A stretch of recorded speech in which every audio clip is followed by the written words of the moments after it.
Hey guys মই বিতুপন গগৈ মই তোমালোক সকলোকে আমাৰ এই ইউটিউব চেনেল অসমীয়া শ্ৰেণীকোঠালৈ স্বাগতম জনাইছোঁ। আজি আমি এই ইউটিউব চেনেলত ক্লাছ 10ৰ ছায়েন্সৰ চেপ্টাৰ নম্বৰ 10 পোহৰ প্ৰতিফলনৰ প্ৰতিসৰণৰ ওপৰত ডিছকাছ কৰিম। ঠিক আছে, আমি যোৱা ভিডিঅ'ত কি ডিছকাছ কৰিলোঁ এই চেপ্টাৰটো যে আমি গোলাকাৰ দাপোনত কেনেদৰে প্ৰতিবিম্ব গঠন হৈ চালোঁ, মানে কি আমি অৱতল দাপোনৰ দ্বাৰা কেনেদৰে প্ৰতিবিম্ব গঠন হৈ চালোঁ আৰু শেষত আমি কি চালোঁ অৱতল দাপোনৰ ব্যৱহাৰ। হয়নে, তোমালোকে চালানে ভিডিঅ'টো? যদি চোৱা নাই চাবা এবাৰ। আজি আমি কি কৰিম, এই গোলাকাৰ দাপোনৰ প্ৰতিবিম্ব গঠনৰ ওপৰতে ডিছকাছ কৰিম, কিন্তু কি হ'ব আমি আজি কি ব্যৱহাৰ কৰিম, উত্তল দাপোন। ঠিক আছে, এতিয়া চাই লওঁ আমাৰ উত্তল দাপোনৰ দ্বাৰা প্ৰতিবিম্ব গঠন কেনেদৰে হ'ব। এতিয়া কি হ'ব, আমাৰ অৱতল দাপোনত কি কৰিছিলোঁ আমি 6টা কেছ লৈছিলোঁ হয়নে, মানে কি আমি লক্ষ্য বস্তু এটা কি কৈছিলোঁ আমি অসীমত লৈছিলোঁ, এটা কি কৈছিলোঁ আমি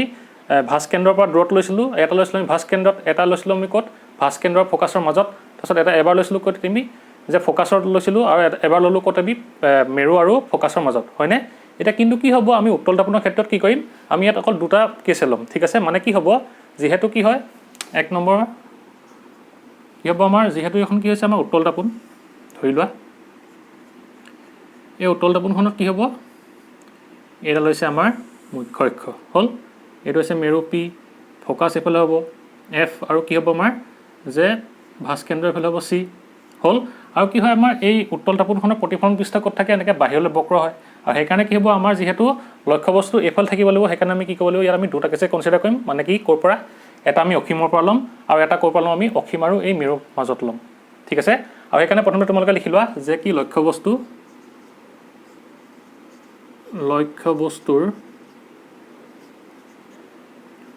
অৱস্থান ক'ত ধৰিবা তোমালোকে, অসীমত, অৱস্থান অসীমত। ঠিক আছে, যেতিয়া কি হ'ব আমাৰ লক্ষ্য বস্তু অৱস্থান অসীমত হ'ব, তেতিয়া কি হ'ব আমাৰ অসীমৰ পৰা কি হ'ব এনেদৰে ৰশ্মিসমূহ আহিব।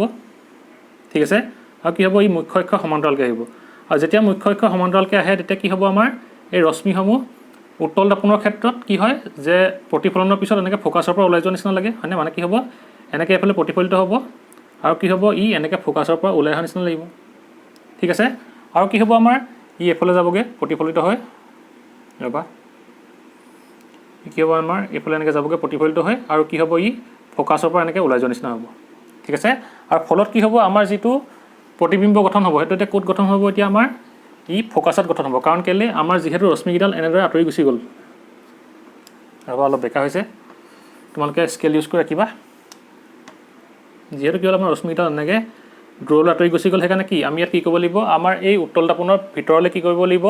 আমি লক্ষ্য ৰশ্মিকেইডাল মানে কি হ'ব আমি এনেকৈ জইন কৰিব লাগিব, আৰু তেতিয়াহে কি হ'ব আমাৰ এই ৰশ্মিকেইডাল লগ লাগিলেহে কি হ'ব আমাৰ এটা প্ৰতিবিম্ব গঠন হ'ব, আৰু সেইকাৰণে কি হ'ব আমি এইটো ইমাজিনেৰী ধৰি ল'ব লাগিব, আৰু সেইকাৰণে কি হ'ব আমাৰ ইয়াত প্ৰতিবিম্বটো অসৎ হ'ব। ঠিক আছে, আৰু সেইকাৰণে কি হ'ব যেতিয়া আমাৰ লক্ষ্য বস্তু অসীমত অৱস্থিত হ'ব তেতিয়া উত্তল দাপোনৰ ক্ষেত্ৰত কি হ'ব আমাৰ প্ৰতিবিম্বটো ক'ত গঠন হ'ব, ফ'কাছত গঠন হ'ব। ঠিক আছে, সেইকাৰণে তোমালোকে লিখি লোৱা প্ৰতিবিম্বৰ স্থান, প্ৰতিবিম্বৰ স্থান কি হ'ব আমাৰ যে দাপোনৰ পিছফালে হ'ব হয়নে, দাপোনৰ পিছফালে ক'ত হ'ব আমাৰ ফ'কাছত হয়নে। যিহেতু কি হৈছে আমাৰ ফ'কাছত আমাৰ ৰশ্মিডাল কি হৈছে আমাৰ লগ লগা নিচিনা হৈছে, সেইকাৰণে কি হ'ব এতিয়া আমাৰ ফ'কাছতে কি হ'ব প্ৰতিবিম্বটো গঠন হ'ব। ঠিক আছে, আৰু এইটো কি হ'ব আমাৰ ইয়াৰ আকাৰ কি হ'ব, আৰু তোমালোকে কি কৰিবা এইটো এনেকৈ ডট ডট দি দিবা। ঠিক আছে, আৰু ধৰি লোৱা তুমি এইডালো ৰশ্মি ধৰি ল'ব পাৰা দেই তোমালোকে, যে কি আমি জানো যে কি এইডাল কি হ'ব, এইফালে যদি আমাৰ ৰশ্মিডাল যায় তেতিয়া কি হ'ব আমাৰ এই উত্তল দাপোনখনৰ ক্ষেত্ৰত কি হ'ব আমাৰ লম্ব হৈ পৰিব, আৰু যেতিয়া কি হয় কোনোবা এডাল ৰশ্মি লম্বকে পৰে তেতিয়া কি হয় আমাৰ সেই লম্ব ৰশ্মিডালে যিফালে যায় সেইফালে কি হ'ব প্ৰতিফলিত হৈ গুচি আহিব মানে কি আমাৰ গতিপথটো ছেম হ'ব, মানে কি যিফালে যাব সেইফালে কি হ'ব আমাৰ প্ৰতিফলন হৈ গুচি আহিব। ঠিক আছে, যেতিয়া আমাৰ ৰশ্মিডাল কি হয় লম্ব হয়, ধৰি লওঁ আমি এ এইটো হৈছে বি হ'ল। এতিয়া কি হ'ব আমাৰ এইটো যিহেতু অসীমৰ পৰা আহিছে সেইকাৰণে আমি ডাঙৰকৈ আঁকিছোঁ হ'ল। এতিয়া কি হ'ব ইয়াৰ আকাৰটো অতিকৈ সংকুচিত হ'ব, কাৰণ কেলৈ ই এনেকৈ একেবাৰে বিন্দু নিচিনাকৈ আহিব প্ৰতিবিম্বটো। ঠিক আছে, অতিশয় সংকুচিত হ'ল, আৰু কি লিখিব পাৰিম আমি বিন্দু আকৃতি বুলি লিখিব পাৰিম,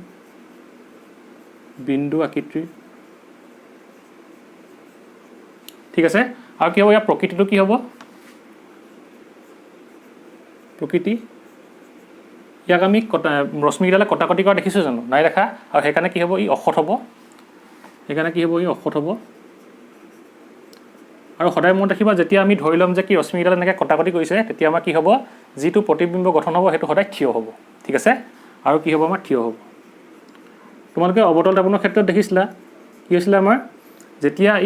আমি দেখিছিলোঁ যে কি আমাৰ ৰশ্মিকেইডালে কটাকটি কৰিছে তেতিয়া আমাৰ যিটো প্ৰতিবিম্ব গঠন হৈছিলে সেইকেইটা কি আছিলে আমাৰ প্ৰত্যেকটো উল্টা আছিলে কিন্তু আমাৰ কি আছিলে ফ'কাছ আৰু মেৰুৰ মাজত যিটো লক্ষ্যবস্তু আছিলে তাৰ কাৰণে কি হৈছিলে আমাৰ অসৎ হৈছিলে সেইটো কি আছিলে অসৎ হোৱাৰ কাৰণে থিয় আছিলে আৰু সেইকাৰণে মনত ৰাখিবা যেতিয়া আমাৰ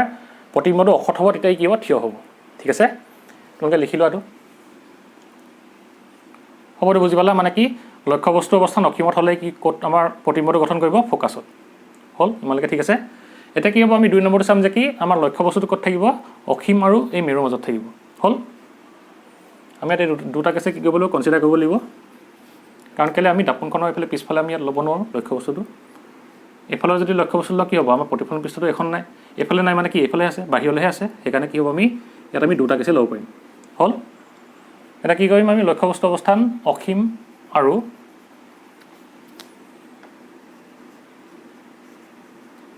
মেৰু পিৰ মাজত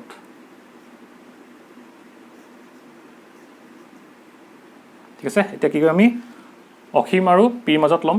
লক্ষ্যবস্তুটো হ'ল অসীম আৰু পিৰ মাজত ল'লে কেনেকুৱা হ'ব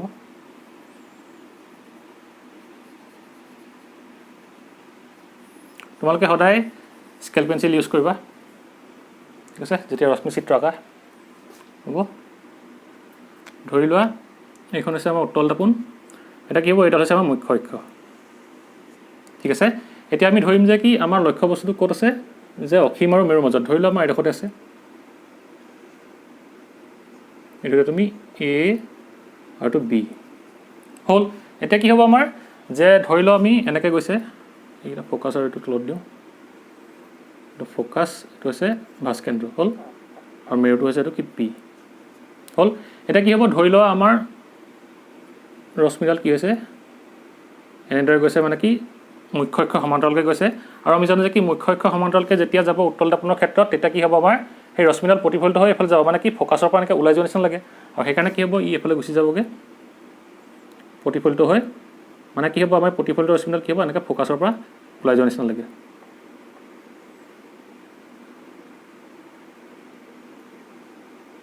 ঠিক আছে এতিয়া কি হ'ব আমাৰ আৰু এডাল আমি ৰশ্মি ল'ব লাগিব কাৰণ কেলৈ আমি দুডাল ৰশ্মি কটাকটি কৰিলেহে কি হ'ব আমাৰ প্ৰতিবিম্বটো গঠন হয় মিনিমাম ঠিক আছে সেইকাৰণে কি হ'ব আমি ইডাল কি ল'ম যে আমি এই উত্তল দাপনৰ ক্ষেত্ৰত কি ল'ম এনেকৈ লম্বকে এটা এনেকৈ প্ৰতিফলিত মানে কি আপতিত কৰাম ঠিক আছে মানে কি আমি এই উত্তল দাপোনখনত লম্বকে এনেকৈ পেলাম ঠিক আছে আৰু যেতিয়া লম্বকে পেলাম কি আছিলে আমি জানো যে কি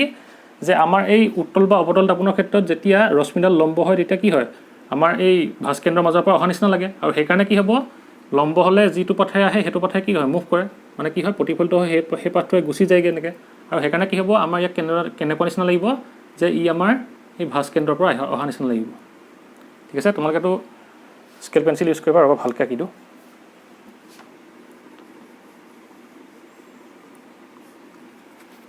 সদায় মনত ৰাখিবা তোমালোকে যে যেতিয়া কি হ'ব আমাৰ এনেকৈ লম্ব হ'ব ৰশ্মিডাল তেতিয়া কি হ'ব আমাৰ এনেকৈ ভাস্কেন্দ্ৰৰ পৰা অহা নিচিনা লাগে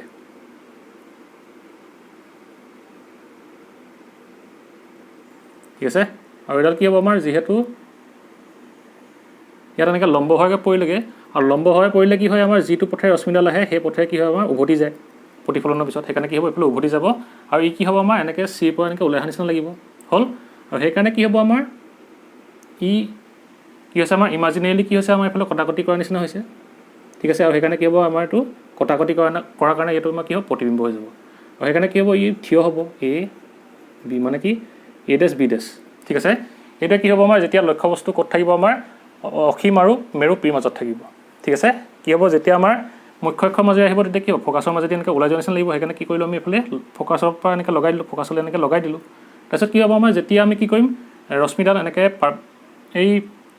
উত্তল দাপোনখনত কি হ'ব আমাৰ য'ত প্ৰতিফলন হয় তাত আমি কি কৰিম লম্বকে যদি পেলাই দিওঁ তেতিয়া কি হয় ই যিফালে আহে যিটো ৰাস্তাত আহে সেইটো ৰাস্তাতে কি হয় আকৌ বেক হয় মানে কি যিটো ৰাস্তাতে আহিব সেইটো ৰাস্তাতে কি হ'ব প্ৰতিফলনৰ পিছত উভতি যায় সেইকাৰণে কি হ'ব আমি জানো যে কি লগতে আমাৰ উত্তল আৰু অৱতল দাপোনৰ ক্ষেত্ৰত যেতিয়া কি হয় লম্বকে পৰে তেতিয়া কি হয় এনেকৈ আমাৰ ভাস্কেন্দ্ৰৰ মাজৰ পৰা এনেকৈ অহা নিচিনা লাগে নে এইডাল কি হয় আমি জানো যে কি সদায় ভাস্কেন্দ্ৰৰ পৰা কি হয় আমাৰ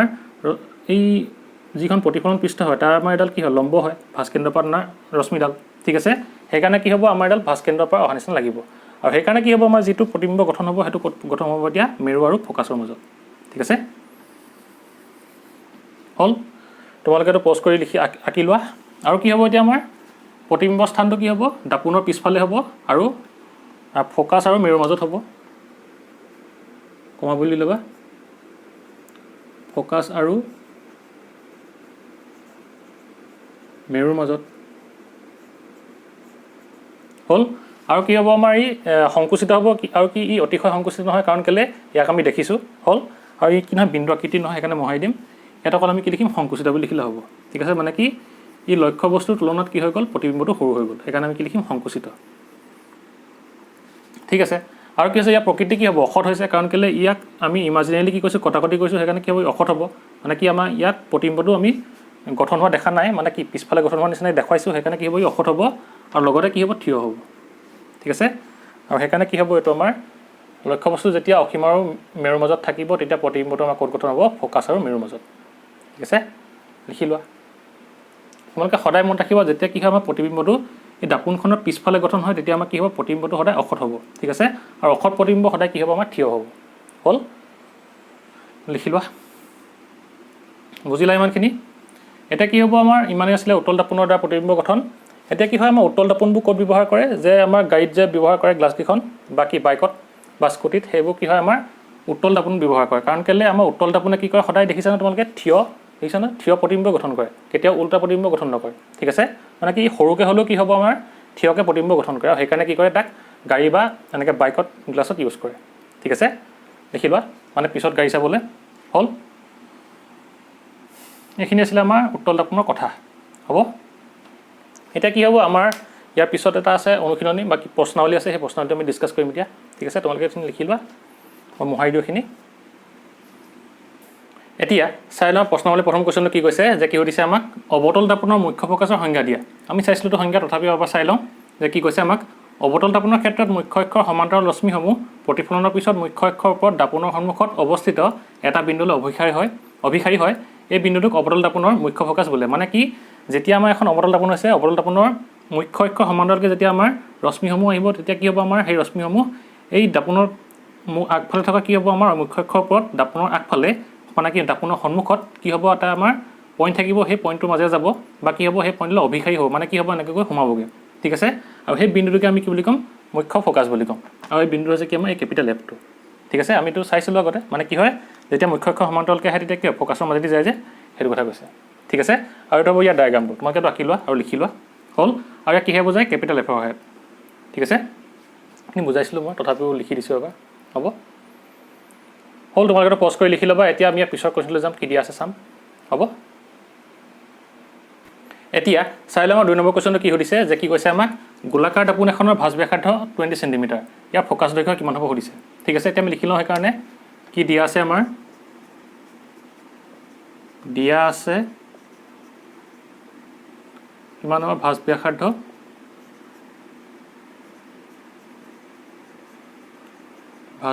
দিয়া আছে আমাৰ 20 চেণ্টিমিটাৰ হ'ল আৰু কি হয় ভাঁজ ব্যাসাৰ্ধটো কি হয় বুজোৱা হয় কেপিটেল আৰ হয় বুজোৱা হয়নে আমি কি উলিয়াব লাগে ফ'কাছ দৈৰ্ঘ্যটো উলিয়াব লাগে মানে কি স্মল এফটো উলিয়াব লাগে ঠিক আছে এতিয়া কি হ'ব আমি জানো যে কি আমাৰ এটা ৰিলেশ্যন আছিলে কিহৰ ভাঁজ ব্যাসাৰ্ধ আৰু ফ'কাছ দৈৰ্ঘ্যৰ মাজত আমি জানো যে আৰু সেই ৰিলেশ্যনটো কি আছিলে আমাৰ যে ভাঁজ ব্যাসাৰ্ধটো কি আছিলে আমাৰ ফ'কাছ দৈৰ্ঘ্যৰ দুগুণ হয় ইকুৱেল টু 2f আছিলে হয়নে আৰু সেইকাৰণে কি আমি এফটো উলিয়াব লাগে মানে কি ফ'কাছ দৈৰ্ঘ্যটো উলিয়াব লাগে সেইকাৰণে কি হ'ব আমাৰ এফ ইকুৱেল টু r/2 হ'ব এতিয়া আমাৰ আৰ ভেলুটো ইয়াত বহাই দিয়া কিমান হ'ব আমাৰ আৰটো কিমান দি আছে 20 চেণ্টিমিটাৰ ডিভাইড বাই কি2 আনচাৰটো কিমান আহিব আমাৰ 10 চেণ্টিমিটাৰ ঠিক আছে মানে কি হ'ব এতিয়া আমাৰ যে আমাৰ ফ'কাছ দৈৰ্ঘ্যটো কিমান হ'ব 10 চেণ্টিমিটাৰ ঠিক আছে আমি জানিছিলোঁ আৰ ইকুৱেল টু কি হয় 2f মানে কি হয় আমাৰ ভাঁজ ব্যাসাৰ্ধটো কি হয় ফ'কাছ দৈৰ্ঘ্যৰ দুগুণ হয়নে লিখি দিয়া এতেকে ফ'কাছ দৈৰ্ঘ্য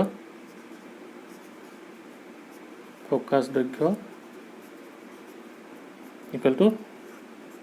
10 চেণ্টিমিটাৰ 10 চেণ্টিমিটাৰ হ'ল ঠিক আছে এইখিনি তোমালোকে প'জ কৰি লিখি লোৱা হ'ব এতিয়া আমি ইয়াৰ পিছৰ কুৱেশ্যনলৈ যাম ঠিক আছে এতিয়া চাই লওঁ 3 নম্বৰ কুৱেশ্যনটো কি সুধিছে যে কি কৈছে আমাক এখন দাপোনৰ নাম কোৱা যিখনে থিয় আৰু বিবৰ্ধিত প্ৰতিবিম্ব গঠন কৰে ঠিক আছে এতিয়া আমি কি হৈছিলে যেতিয়া আমি অৱতল দাপোনৰ কথা ডিছকাছ কৰিছিলোঁ তেতিয়া আমাৰ কি হৈছিলে লাষ্টত আমি কি কৰিছিলোঁ লক্ষ্যবস্তু অৱস্থান কৰি ৰাখিছিলোঁ আমি ফ'কাছ আৰু মেৰুৰ মাজত হয়নে আৰু যেতিয়া আমি ফ'কাছ আৰু মেৰুৰ মাজত কি কৰিছিলোঁ লক্ষ্যবস্তু ৰাখিছিলোঁ তেতিয়া আমাৰ প্ৰতিবিম্বটো ক'ত গঠন হৈছিলে অৱতল দাপোনৰ পিছফালে আৰু যিটো কি হৈছিলে আমাৰ অক্ষত হৈছিলে থিয় আৰু কি হৈছিলে বিবৰ্ধিত হৈছিলে মানে কি ই লক্ষ্যবস্তুকে কি হৈছিলে তাৰ আকাৰটো ডাঙৰ আছিলে ঠিক আছে সেইকাৰণে আমি কি বুলি কৈছিলোঁ বিবৰ্ধিত বুলি কৈছিলোঁ আৰু যিহেতু কি হৈছে আমাৰ এই দাপোনখনৰ পিছফালে গঠন হৈছে আৰু কি হৈছে আমাৰ এই ৰশ্মিকেইটালে কি কৰা নাই আমাৰ সঁচাকৈ কি কৰা নাই কটাকটি কৰা নাই আমি কি কৈছিলোঁ আমি ইমাজিনেৰী এবাৰ মানে কি ভাবি লৈছোঁ এইটো সেইকাৰণে কি হ'ব আমাৰ এই প্ৰতিবিম্বটো থিয় হ'ব ঠিক আছে আৰু কি হ'ব লগতে অক্ষত হ'ব হ'ল আৰু সেইকাৰণে কি হ'ব আমাৰ আনচাৰটো যে অৱতল দাপোনৰ লক্ষ্যবস্তু থিয় আৰু বিবৰ্ধিত প্ৰতিবিম্ব গঠন কৰে মানে কি দাপোনখন নাম আমাক ক'বলৈ কৈছিলে সেইকাৰণে আমি কি লিখিম অৱতল দাপোন বুলি লিখিম আৰু ই কেতিয়া হ'ব সেইকাৰণে আমি লিখি দিছোঁ যে কি লক্ষ্যবস্তুৰ স্থান অৱতল দাপোনখনৰ মেৰু আৰু মুখ্য ফ'কাছৰ মাজত মুখ্য ফ'কাছ তাত এফ বুলি লিখি দিবা দেই কেপিটেল এফৰ মাজত হ'লে কি হ'ব আমাৰ থিয় আৰু বিবৰ্ধিত প্ৰতিবিম্ব কি হয় গঠন হয় আৰু সেইটোকে আমি কি ইয়াত ডায়েগ্ৰামত দেখুৱাই দিছোঁ এইখিনি মই বুজাইছিলোঁ তোমালোকক হয়নে লিখি লোৱা আনচাৰটো হ'ব এতিয়া আমি কি কৰিম 4 নম্বৰ কুৱেশ্যনলৈ যাম ঠিক আছে এতিয়া চাই লওঁ 4 নম্বৰ কুৱেশ্যনটো কি সুধিছে যে কি কৈছে আমাক গাড়ীৰ পিছলৈ চোৱা দাপোন হিচাপে উত্তল দাপোন কিয় পচন্দ কৰা হয় মানে কি আমাৰ গাড়ীত লগাই থোৱা থাকে যে গ্লাছকেইখন পিছত গাড়ী চাবলৈ সেইখন কিয় আমাৰ উত্তল দাপোন ব্যৱহাৰ কৰে সুধিছে ঠিক আছে এতিয়া কি হয় আমি জানো যে কি উত্তল দাপোনে কেনেকুৱা ধৰণৰ প্ৰতিবিম্ব গঠন কৰে সদায় থিয় প্ৰতিবিম্ব গঠন কৰে হয়নে আৰু সেইকাৰণে কি হয় আমাৰ দূৰৰ পৰা যেতিয়া আমাৰ লক্ষ্যবস্তু আহিব মানে কি লক্ষ্যবস্তুৰ পৰা ৰশ্মি আহিব যেতিয়া উত্তল দাপোনত পৰিব তেতিয়া ই কি কৰিব সদায় থিয় অক্ষত আৰু কি কৰিব আমাৰ সংকুচিত প্ৰতিবিম্ব গঠন কৰে আৰু সেইকাৰণে কি কৰে তাক সেই দূৰৰ পৰা ডাঙৰ কি হ'ব যান বাহনৰ যিটো প্ৰতিবিম্ব হ'ব সেইটো কি হ'ব আমাৰ উত্তল দাপোনখন সৰুকৈ দেখা পোৱা যাব আৰু সেইকাৰণে কি হ'ব ড্ৰাইভাৰজনে বা কি গাড়ী চালকজনে পিছফালৰ পৰা অহা যান বাহনবোৰ ধুনীয়াকৈ দেখে আৰু কি কৰিব পাৰে আমাৰ গাড়ীখন নিৰাপদে চলাই নিব পাৰে ঠিক আছে সেইটোকে ইয়াত লিখা হৈছে যে কি কৈছে আমাক গাড়ীৰ পিছলৈ চোৱা দাপোন হিচাপে উত্তল দাপোন পচন্দ কৰা হয় কাৰণ উত্তল দাপোনৰ সন্মুখত থকা লক্ষ্যবস্তুৰ থিয় অক্ষত আৰু সংকুচিত প্ৰতিবিম্ব গঠন হয় ঠিক আছে মানে কি আমাৰ লক্ষ্যবস্তু ডাঙৰ হ'লে কি হ'ব আমাৰ যিটো প্ৰতিবিম্ব হয় সেইটো কি হয় সৰু হৈছে সেইকাৰণে কি কৰা হয় আমাৰ এই গাড়ীত কি কৰা হয় উত্তল দাপোন ব্যৱহাৰ কৰা হয় ঠিক আছে আৰু কি কৈছে গতিকে গাড়ী চালকে পিছফালৰ যান বাহন চাই নিৰাপদে গাড়ী চলাব পাৰে হ'ল আৰু কি কৈছে লগতে তদুপৰি উত্তল দাপোন যিহেতু বাহিৰলৈ বেকা গতিকে এইবিলাকৰ দৃষ্টিক্ষেত্ৰ বহল আৰু আমি জানো যে কি উত্তল দাপোনৰ কি হয় বাহিৰলৈ কি হয় আমাৰ প্ৰতিফলন পৃষ্ঠখন কি হয় আমাৰ বাহিৰলৈ বেকা হয় আৰু সেইকাৰণে কি হ'ব তাৰ আমাৰ দৃষ্টিক্ষেত্ৰখনো কি হয় বহল হয় ঠিক আছে এইটো আছিলে কি আমাৰ 4 নম্বৰ কুৱেশ্যনৰ আনচাৰটো হ'ব তোমালোকে পষ্ট কৰি লিখি লোৱা ঠিক আছে হ'ব এইখিনি আছিলে আমাৰ প্ৰশ্নাৱলী কুৱেশ্যন প্ৰথম প্ৰশ্নাৱলীটোৰ হ'ব তেনেহ'লে আজিলৈ ভিডিঅ'টো ইমানতে সমাপ্ত কৰিছোঁ যদি তোমালোকৰ ভিডিঅ'টো ভাল লাগিল ভিডিঅ'টো লাইক কৰিবা আৰু লগৰ বন্ধু বান্ধৱীসকলৰ লগত ভিডিঅ'টো শ্বেয়াৰ কৰি দিবা যাতে তেওঁলোকে ভিডিঅ'টোৰ পৰা উপকৃত হয় আৰু তোমালোকে যদি চেনেলটো নতুনকৈ আহিছে তেনেহ'লে চেনেলটো ছাবস্ক্ৰাইব কৰি দিবা আৰু তাৰ কাষতে থকা বেল আইকনটো প্ৰেছ কৰি দিবা যাতে এই চেনেলত যেতিয়া নতুন ভিডিঅ' আপলোড কৰা হ'ব তেতিয়া তাৰ তুমি নটিফিকেশ্যন পাই যোৱা ঠিক আছে আৰু তোমালোকে মোক কমেণ্ট কৰি জনাবা যে তোমালোকে আজি এই কুৱেশ্যনকেইটা আৰু উত্তল দাপোনে গঠন কৰা প্ৰতিবিম্বৰ কথা বুজি পালানে ঠিক আছে তেনেহ'লে ভিডিঅ'টো ইমানতে সমাপ্ত কৰিছোঁ বাই এণ্ড টেক কেয়াৰ